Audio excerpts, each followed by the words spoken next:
இன்றைய தகவல் துளிகள் பகுதியில் முக்கிய தகவல் ஒன்றை தெரிந்து கொள்ளலாம். இன்றைய தகவல் துளிகள்ல பூட்டு எப்படி உருவானது என்பது குறித்து பார்க்கலாம். பூட்டு என்னதான் 1000 வருடங்களுக்கு பழமையானது அப்படின்னு சொல்லப்பட்டாலும் நாம பயன்படுத்தும் பூட்டு 150 ஆண்டுகள் பழமையானது.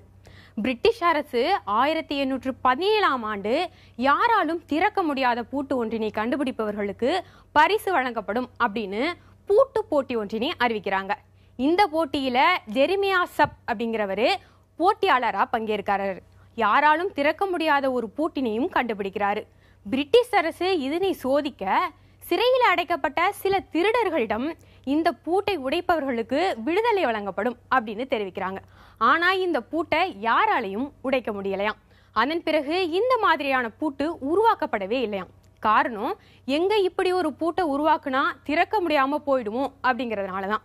அதன் பிறகு 1851ஆம் ஆண்டு லினஸ் யாலே அப்படிங்கிற அமெரிக்கக்காரர் விதவிதமான பூட்டுகளை கண்டுபிடிச்சு அதுக்கான தொழிற்சாலைகளையும் அமைத்தாரு. இவர் கண்டுபிடித்த பூட்டுகள் தான் இப்போ வீடு, வங்கி, அலுவலகம் என பட்டி தொட்டியெல்லாம் நிறைந்து கிடக்குன்னே சொல்லலாம்.